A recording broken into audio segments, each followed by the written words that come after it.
chatting with myself, Sassy. And who have I got to my left? I think I'm Asha. We're two women in our 30s. We're living life one honest conversation at a time, sometimes very slowly and sometimes very fast and quick. We're here to overshare, dissect, dive deep into the messy and magical world of adulting. Woo! Because let's be honest, we're all just figuring out one step at a time. Figuring it out. And Asha, you've had quite a roller coaster of a month, and you asked to focus on a particular theme for this episode. So do you want to introduce it to us? Sure. So to caveat that also, for our outing, we decided that each episode will have a theme and we'll discuss things that are going on in our lives according to this theme. So I wanted to discuss something that's been on my mind for a few years, managing compassion, giving, and talking about it, basically.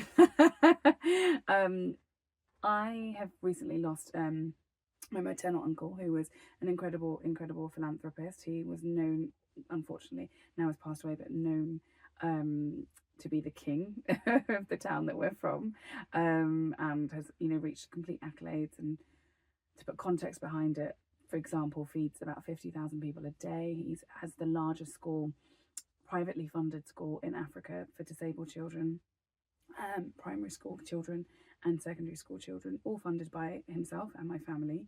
That means feeding them, that means clothing them, that means providing pastoral support, which is, the most incredible thing. But also behind the scenes, he didn't really tell anyone about this. He just kind of got on and did it. And this is also fighting against corruption. This is fighting against public stigma. This is fighting against lots of different aspects. But for him, the most important thing that came out at the funeral was that he helped everybody, regardless of caste or creed, from different backgrounds, from different religions. So he was building churches, he was building mosques, and he was also helping, like a Hindu community in Kenya. So it's huge. So he would be considered like a philanthropist. Yeah, huge philanthropist. And then at the funeral, there was many speeches about him from different figureheads. We're talking members of parliament, we're talking huge religious figures in our community. But nobody spoke about the work they were going to do to carry on his flame. Okay. So we're all talking about this incredible work that this human has done, fantastic, great. But no one, very, very seldom, did they speak about, I'm going to take inspiration from this incredible human that has changed the landscape of philanthropy in Kenya by a Kenyan local person. Nobody did. And it made me think that people like to talk about compassion. How do they action that for the macro environment? And we can be very compassionate to our friends, to ourselves, but what about actually making small, consistent changes to communities in our locality and worldwide? And how do we do that? And then it gets me thinking to how much we praise self-love and oh my God, love it. But actually how much of that is then filtered or rippled to the wider community? And how do we get a balance of that in a kind of very selfish society that we live in? And I feel like you're bringing this topic to the forefront when we've also got massive global challenges, death, genocides, wars, exploitation. And I think a lot of people might feel they can resonate to what you're saying from that personal level of maybe feeling, okay, I've gone to a protest and I'm going to that event and I'm raising money there and I'm trying to update my social media, and then I'm watching these videos, and suddenly a sense of compassion might be something that's quite difficult to grapple with in regards to maintaining your own sense of well-being and mental stability. Yeah, no, of course. And we can reach a stage of like compassion fatigue. And I guess we wanted to discuss between the both of us what actionable points can we do to stop that, to still remain compassionate to ourselves and to the wider communities, and still have fun doing it. Still have fun doing it. But I think it's something that, the conversation between us and developing this podcast episode has changed so much to where the start and the finish is.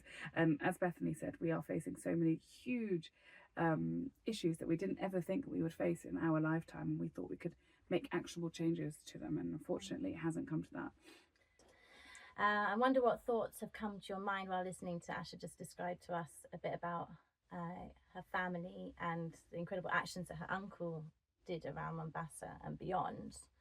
Asha, you mentioned a few tips that you wanted to share with us around finding that balance between compassion, action, giving, receiving, self-care and compassion fatigue that you just brought up. What are the tips for the day? What are the tips? I'm going to also just say our little bed about how this came up in conversation, because we both feel very similar of like, where does compassion come from? Does it come from guilt? Does it come from wanting to make a change? Does it come from actually our sense of purpose? You know, do we feel like we have to do it? For me, it's a very practical, like, okay, well, the world is changing. What can I do to help? But for other people, it's like, well, I don't know what to do. How do I do it? So I thought, how do we balance those two things? So a couple of actionable points from me, the non-philanthropist, but the action changer. I think, like, I would personally say, like, choose your cause, and stick to it, you know. And also with that cause, I remember someone saying, like, yeah, you really can just choose one. Yeah. Because there's a lot out there. Yeah, you can just choose one. For example, like, for me, veganism has been a huge activism point. But at the moment, I'm like, with so many humans that are unfortunately dying, I'm going to say it. What is the speciesism on animal life and human life? Like, where is the balance between that? You know, that for me is a huge argument that I balance daily. Okay. You know, so I would encourage people to think and act globally and locally.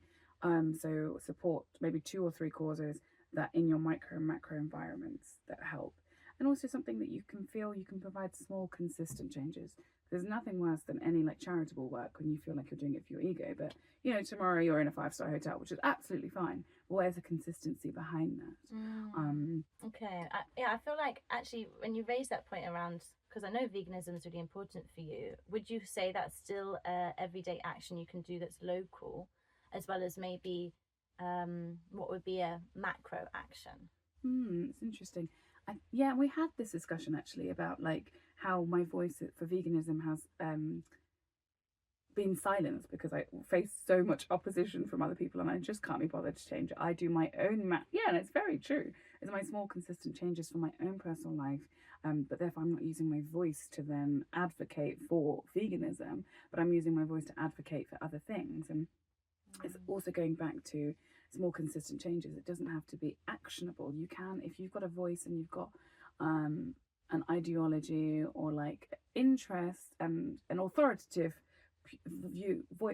viewpoint, it's really good to just kind of use that. Yeah, because you mentioned how we've gone on a roller coaster and how we were going to talk about this topic. And obviously for me, I think I sent you as a first reference a newsletter by a brilliant writer called Mona El-Hawathi, I believe. Oh shit.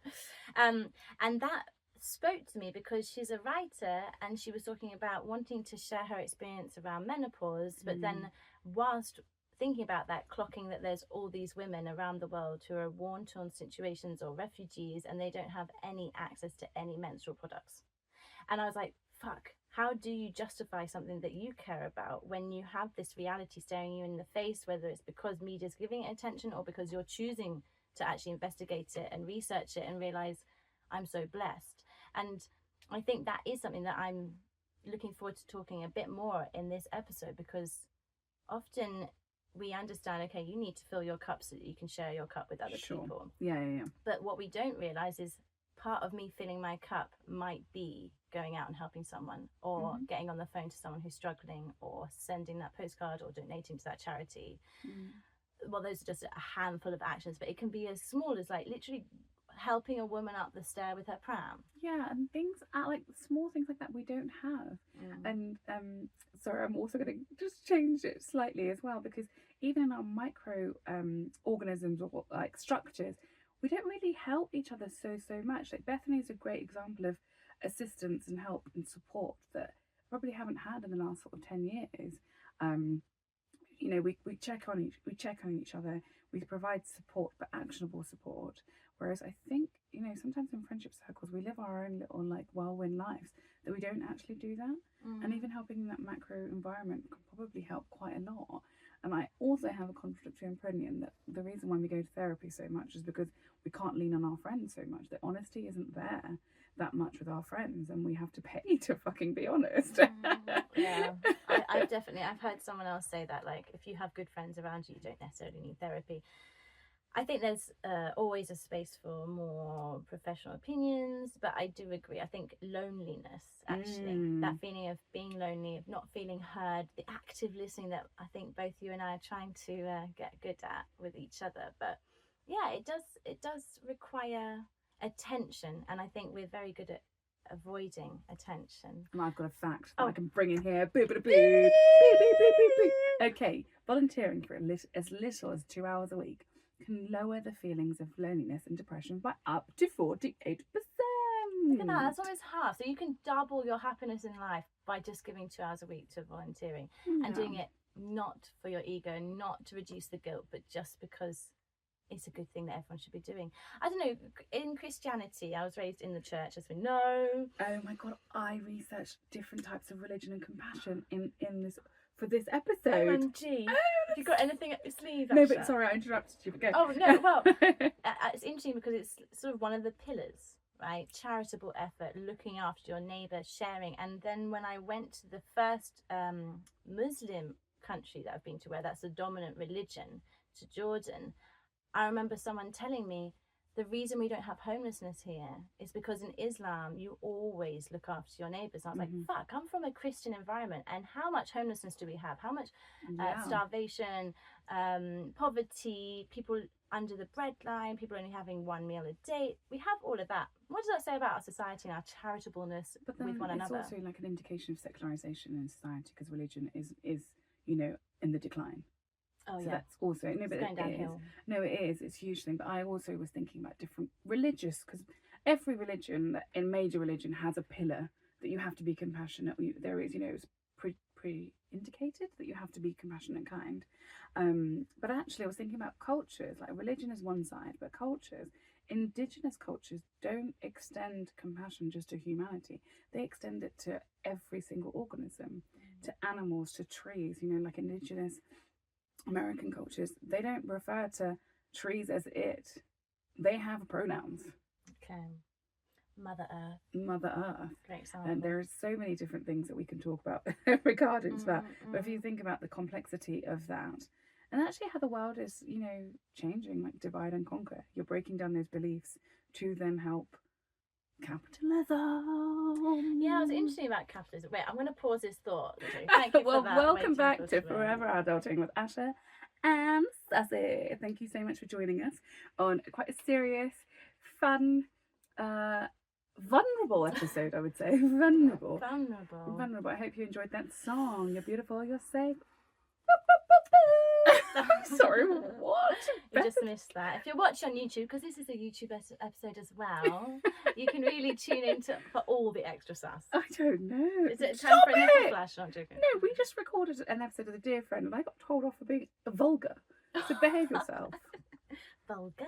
Never. Asha, before we listen to that gorgeous happy chappy song, you touched on the word capitalism. Ooh, dirty word. They kind of love it but hate it at the same time. So I thought this leads on to our next question or point, which is a thing that we have learned, a learning curve this month in relation to compassion, self-care, macro, micro giving. Yeah, so as I said, I've gone through a grieving process this month. I've lost a huge figure in my life, and a huge figure to somebody who was personally affected. I would say like 60,000 people daily. Like, it was, wow. The world has lost an incredible leader, a philanthropist, and a huge shining star. And I didn't think I would be that affected by the death of my maternal uncle, because I personally wasn't super close to him. I actually felt a lot of anger towards him because he didn't maintain any conversation or maintain any connection with me. But actually, at his funeral, this anger turned into compassion, and it came compassion because he wasn't just my uncle, he was a father to these 60,000 people. And if that was me having to sacrifice my relationship with my maternal uncle, then fuck it. That had to be. But I'm saying this as like a vulnerable journey of like anger, compassion, and understanding of somebody who is helping so many different people in their lives. and how I was feeling towards this. And I didn't think I'd be affected, but there's parts of my life that I'm like, oh God, I'm affected by grief now. Shit. So as I mentioned, he was a huge figure. So we had a public funeral. So that meant the whole of the city of Mombasa was closed down.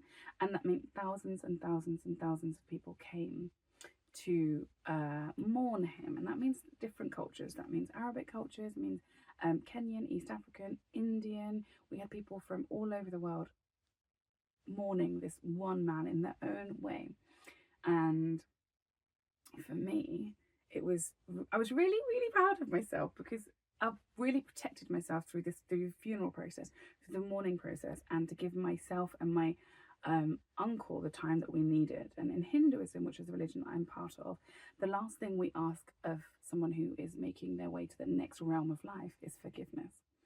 So as a family, we ask in our heads for forgiveness to the person that was just departed. And so that was incredible. And throughout this whole funeral process, I protected myself. You guys know I get so wound up by people. I'm like, fuck you, what are you doing? Why are you not letting that woman in through? Blah, blah, blah, blah, blah, blah, blah, blah. Sassy. No, I just was like, Asha, what do you need to do to be able to grieve and to respect and honour your uncle? Which I did. I was like, tick a box, yes. And then also leaning into the power of prayer. Like, as a fourth generation Indian Hindu, British Hindu, we haven't been encouraged to harness our religion. It's really interesting, because it's a thing that irks me the most, when Caucasian people harness my religion, but actually you were probably the ones that are bullying us when we were kids. That's a discussion for another day. But normally I would be kind of like, oh, what the hell are we doing? Why is this taking so long? Why do the prayers take so long? Why do we mourn for 12 days? Oh my God. But actually, being around the same people who are mourning, practicing the same religion for 12 days was I'm tapping out of like passion. Was the most beautiful thing, and to let myself lean into that rather than not engage and be kind of I guess like hesitant, because you're embarrassed, I suppose. You don't really know how to do it. And your whole life you've spent being embarrassed of your religion and your culture, and to be able to just lean into it and actually harness the power of social prayer. Wow, babe, that feels kind of bittersweet, actually. The way that not only were you faced with thousands of other people wanting to be part of this mourning process, many of whom you will never know, right, who are strangers, but then to be able to protect your own. And then that point you just talked about, changing your relationship to your faith. And I'm bookmarking this, because I think it's highly relevant to come back in hopefully another episode to talk about what you just mentioned, like people bullying you for something that they're then going to culturally appropriate in the future. Fuck me. But when you talked about this social power of prayer, that's something that has been on my mind, and why I sort of brought it back to capitalism, is that a lot of things are sold to us, right? Whether that's even the cost of a bloody funeral, or your path to happiness, right. Or even scams, actually, with charity. I'm sort of flipping all over the place, but I've worked in humanitarian aid for a short amount of time, and that short amount of time taught me how corrupt it is. And it's very difficult to give aid and support without there being an undertone of corruption or exploitation. You have to be very careful with that. But I would say my learning curve has also actually come from realizing how special prayer and sharing and conversation can be in that step of supporting others as well as supporting yourself. When I was at a point where I didn't know how to help people who are grieving for their loved ones, for their homes, for what they used to have, and feeling like I don't even know what to say to help. Like, are you okay? Can I support you? Is there anything I can do? But it's like, I'm so separate, even from your experience, I'm so separate from understanding what that must have all felt like.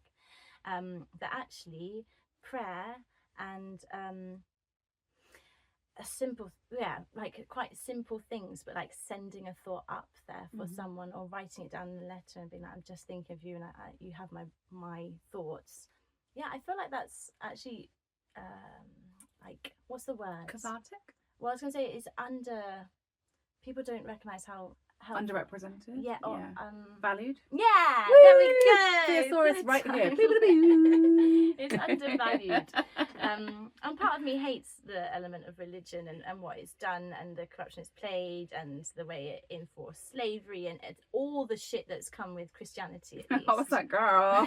You speak for yourself. Well, actually, yeah. I mean, I'm learning every day about another thing that Christianity put in place that actually just like ruined another culture's like fundamental belief system. Yeah.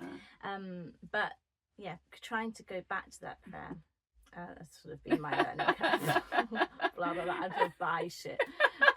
Anyway, that was not on the notes, guys. That wasn't on the note. Off script. I was like, when is she bringing the notes in? No. No, but we've touched on so many interesting topics there that we can come back to. Yes. Yeah. Well, for sure. So a big part of this podcast was like, okay, we talk about really cool things. You know, we're just doing our mundane activities like washing the dishes, but we, you know, discuss quite a lot of good, interesting, juicy gossip together. Sorry, issues, not gossip.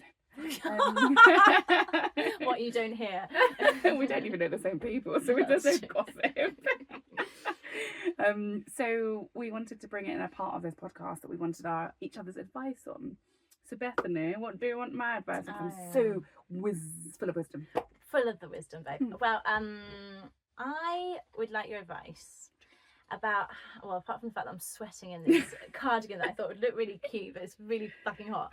No, I actually want your advice on what boundaries you think I need. This is very personal because you know me and I'm talking about me. I need to put in place regarding helping others and how to do it, because sometimes I can open up my home and say, yes, you can stay here for 7 million years and leave all your stuff at my house because you're homeless for a time of life, and I can help you. But suddenly I start to resent that friend, or I start to spin out and get angry because I haven't got my own space, because I haven't put in a boundary in regards to helping someone.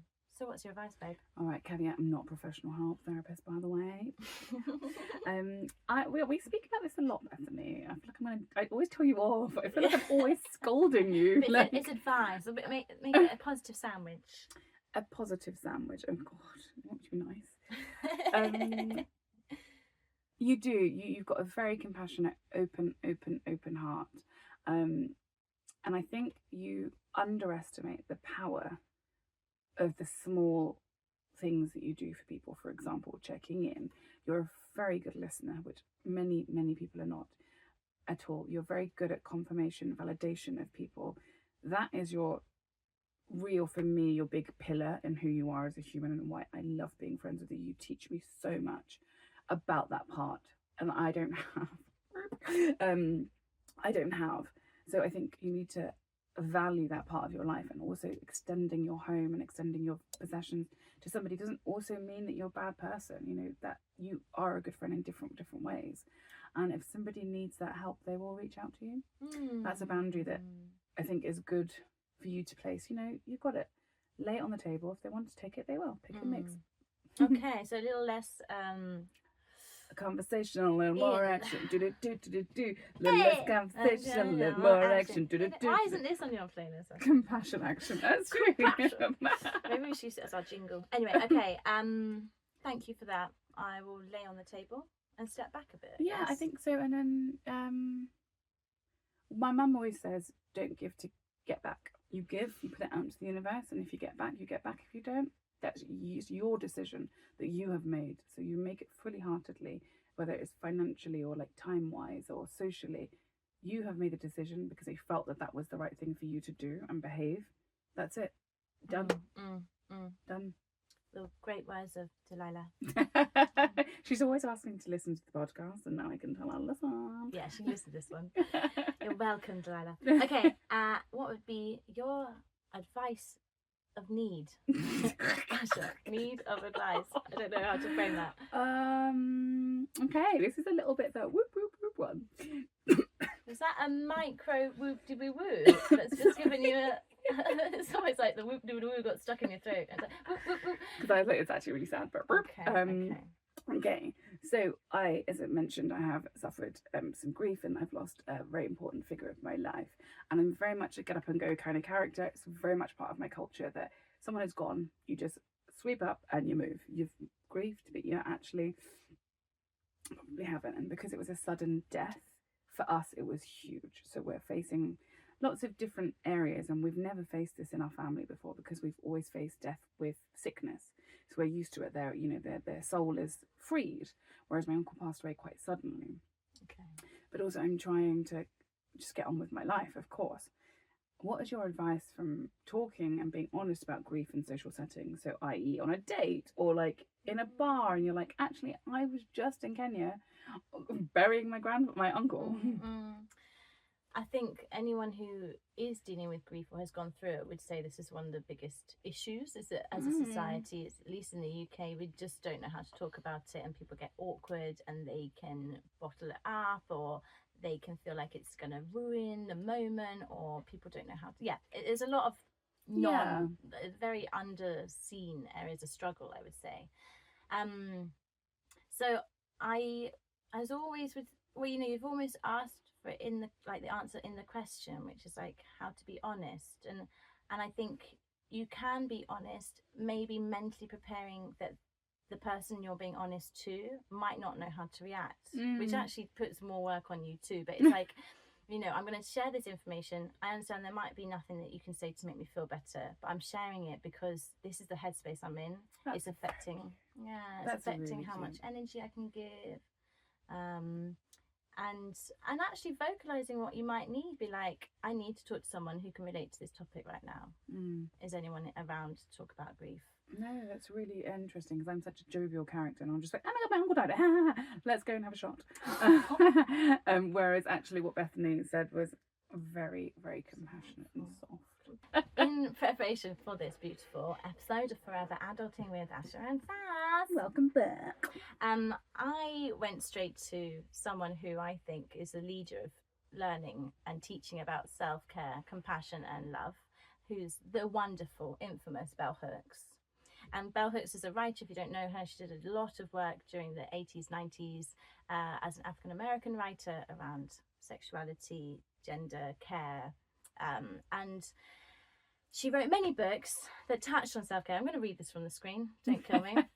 Including one of my absolute favourites, which is All About Love, New Visions, which explores the importance of love, including self-love, as a foundation for healthy relationships. But she's also written Healing the Heart of Democracy, discussing the importance of self-care in the context of community and social healing, and The Will to Change, Men, Masculinity and Love, which is an absolute classic for me because it helped me understand how actually the patriarchal seeds that have been placed into our society can be overcome if we all just look a little deeper into the structures that are killing us.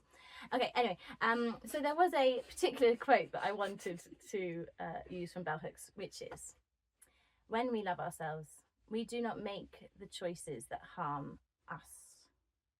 It's very cute. And we had a guest, and their beautiful, lasting piece of advice is, I am my own friend. I am my own friend, yeah. And then that ties in really nicely. So we don't make choices that harm us. We don't harm our friends. Why should we harm ourselves? Yeah. So even when you were asking about sort of when we ask each other for advice, Asha, I feel like a lot of the time we know we can deliver our own medicine to ourselves. We just sometimes need someone else to say it. The medicine is within you. The medicine is our mind. Oh, ASMR time. Well, as we're here close to the mic and upfront and personal, Asha, would you like to share a few experiences that you've been proud of this last month? Oh my god, what a month, what a month, what a month. I mean, I am proud to represent myself to international burlesque festivals. If you count Cardiff as international. 100%. 100%. And I just recently came back from Frankfurt Burlesque Festival, which was a huge highlight. It is a prestigious festival around the world.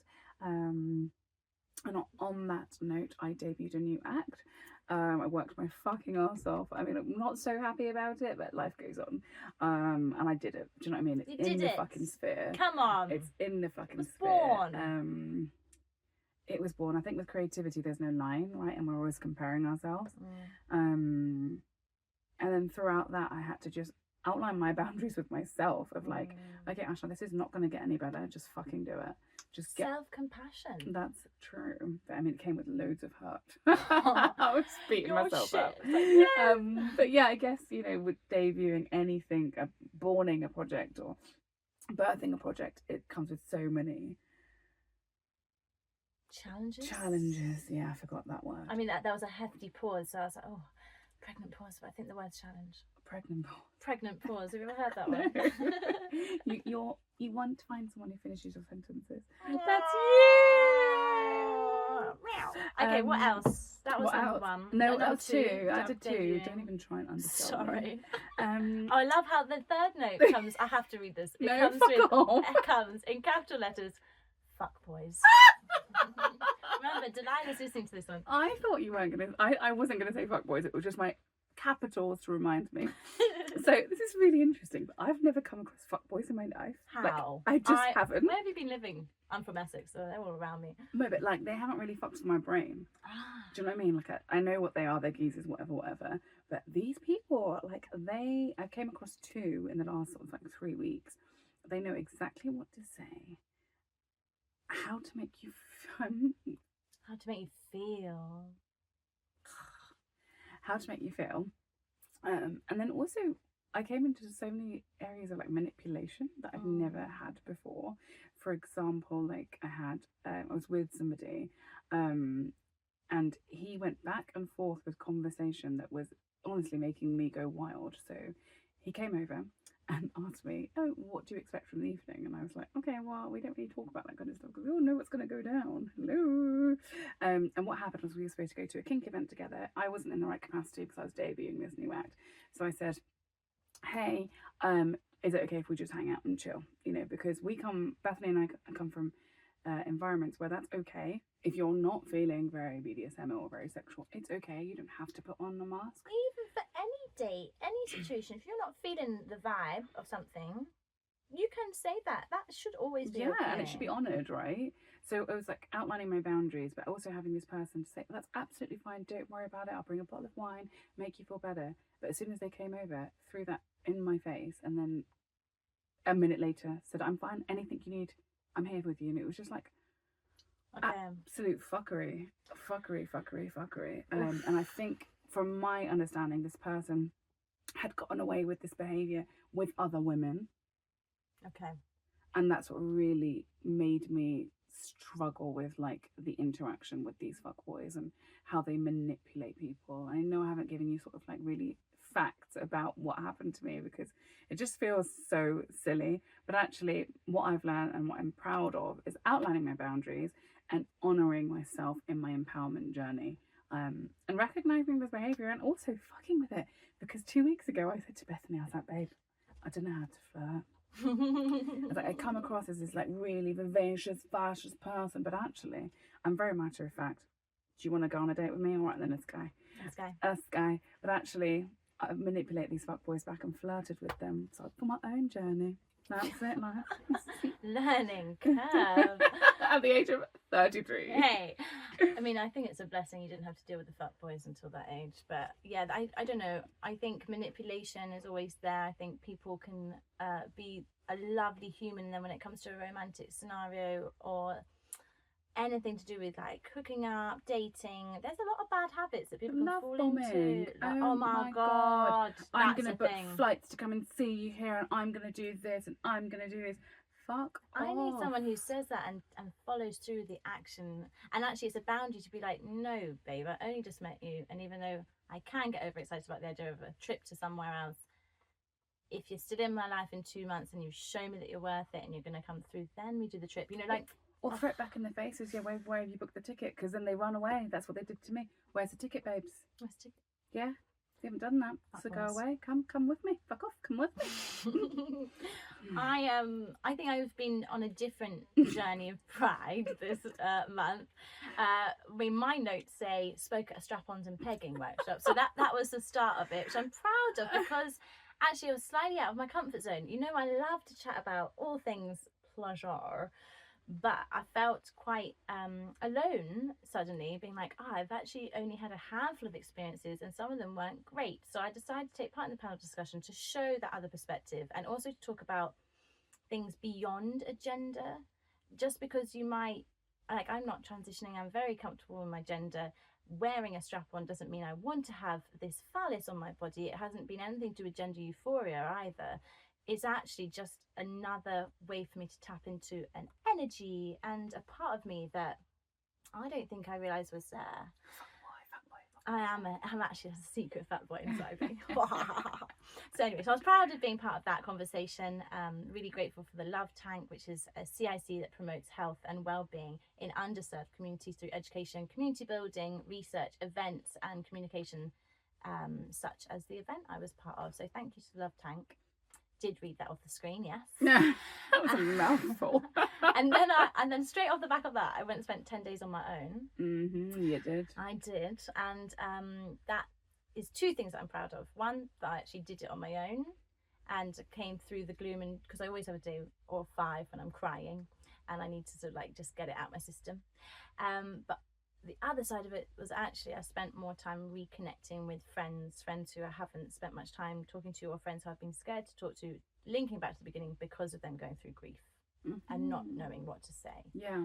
And actually I'm really proud that I picked up the phone and I rang them and I said, let's have a chat if you want to have a chat. And that's felt good, because it can be easy to run away from the difficult conversations or the things that you find uncomfortable to do.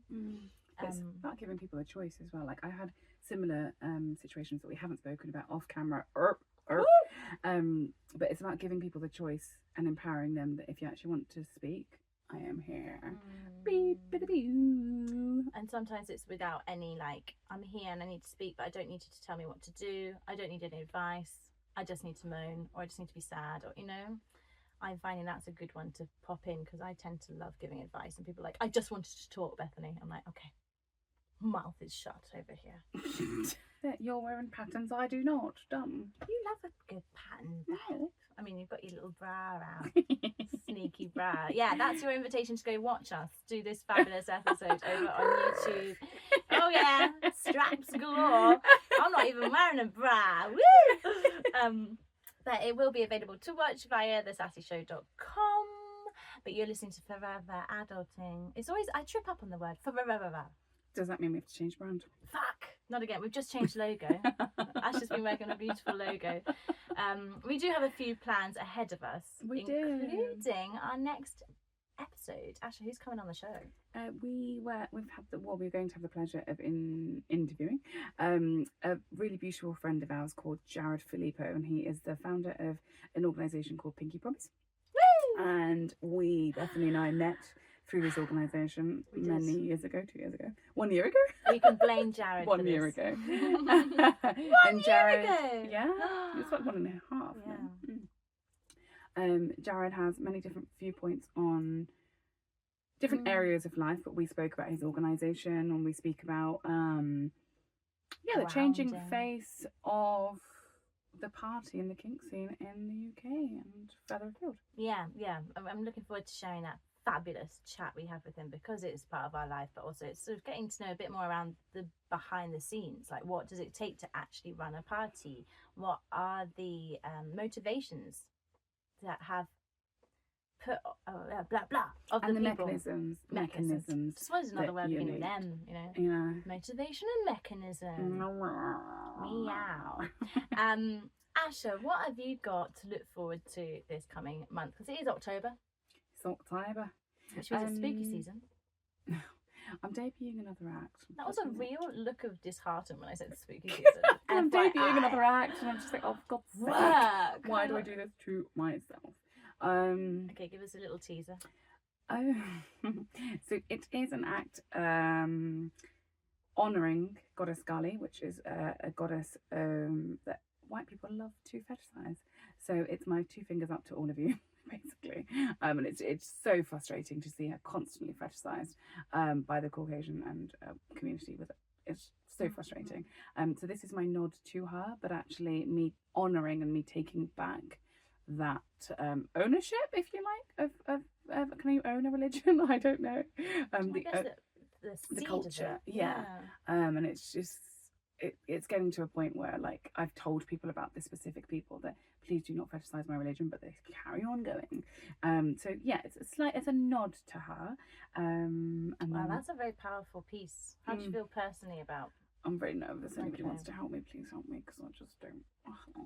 It's in you, baby. Oh my god, it's so powerful. Burlesque is like such a strong thing that you have to do, and it's just, I don't have it in me, I don't think. I disagree, but you do need to find your balance. Yeah, I do. So when we're looking forward to debuting that act, I don't know if I'm looking forward to it, I'm scared. And then I am thinking about going to Goa. Whoa! To learn how to teach yoga, or just be in yogic scene. And I haven't been to India since I was 18. I've never been to the south of India. Like, I have been when I was very young. So it's, again, you know, I promote Indian culture so much in what I do. So it's actually just going back, just seeing how it fits in with me. I'm very nervous about the, again, appropriation that I may see in Goa when I'm there, and how to manage that.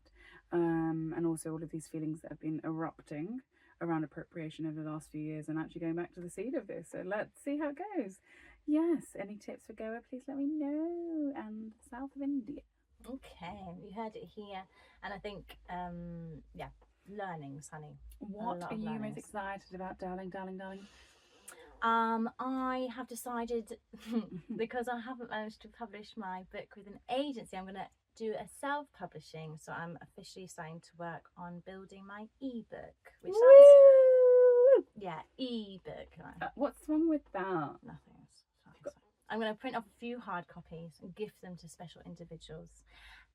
Maybe you, Asha, if you want one. Nah, like that, like an ebook. Use it just to, like an ebook. You got a Kindle? Got a Kindle. Is that an ebook? Yeah. Okay, perfect. So yeah, I'm working on that. Am I looking forward to it? No, but I will. So this title of this thing is, what are we most looking for? No, sassy plans for the week ahead or the months ahead. And we both mentioned things that we're so scared of doing. I know. What does that say? Something to do with the moon. It's got to be the moon. No, not us. Just the moon. Can't be us. Deflect. Always. So yeah, that's what I'm looking forward to. And I'm just grounding a bit, and I have a new friend back in town. Old friend back in town. New times. Catching up. Woo! Let's introduce a new song. Go on, so this then, is by someone called Shamanology. She's got a fantastic array of songs. This is very hippy dippy, I've got to say. And this is in my Goddess playlist. You would count this as hippy dippy? I felt Oh no, it is. It gets there. And the video is very hippie vibes. Okay, enjoy, everyone. It is. Enjoy. It is. Look at them. Yeah. They remind me It's a of bit Kamari annoying. Siraj, actually. Disco. It's a I bit love annoying. this. It's cute. This is very S-Club. Wait, I'm gonna say. What you can't see is both Ash and I in harmony nodding our heads to this tune. Well, Bethany just said it's very S-Club vibes. Very S-Club. I like it, but it's going in the background again. It's going in the background. No, it's like a good, Montrick song. Like, sometimes you've got to take it easy. And it's sometimes you just got to let it go. Let it flow or go. Who knows? Hey! Yeah, we are grooving. This would be my encouragement to everyone listening to our great show this time. Firstly, tune in on YouTube. Why not? Because we look great on camera. Secondly, it is good to get up and boogie. And even though there is a lot of hardship in this life, there's a lot of shit going on in the world. Fill your cup so you can help fill others. And the best thing that I've learned from people who I've been talking to, who are going through a lot of huge challenges, is that actually they really appreciate a bit of humour in a moment like this. So if you do have a funny bone and you're able to throw a joke in a way that's still sensitive, try and use it. Yeah, because look, at the beginning of this episode, Bethany wasn't very patient, Bethany, and now she is. She's a bit more chilled and relaxed. Oh, never thought I'd see that day. Fuck you. I am a bit wound up sometimes, what can I say? Okay, we're going to smooch on through because it's almost the end of the episode. Asha, thank you for this gorgeous episode, babe. Thank you for giving me the time and place to discuss it. I thought it was an important thing that's been playing in this little cerebral of mine. Is that what it's called? Yeah. Yeah, why not? Yeah. Is that what? Cerebral. Is that what it's called? I don't know, but you said cells earlier as well. I was Cerebral. like, ooh, cells, microbiomes. Oh yeah, I did. And I wanted to, I guess, discuss it and pinpoint, and then provide actionable things that I think we can all do to try and make society run a little bit quicker and faster and succinctly. Sustainable, yeah, all the S's. But yeah, I hope that if anyone has been listening and they are struggling with grief or finding space to be compassionate for others whilst looking after yourself, then reach out to us. As you know, we are not trained in any way at all, but we are here for the chats. No, but I can also, so many people have reached out to me and to ask about Hinduism, because actually there's pre-described and pre-scripted ways that we can manage grief, and actually they found it quite helpful. And this is just people from Instagram, and someone emailed me, in fact, told me I'm a celebrity. I love it that someone actually emailed you. I feel like I'm constantly like, just send us a message. Do we ever hear? No. And thank you for tuning in, everyone. Thank you. It's been Forever Adulting with Asha and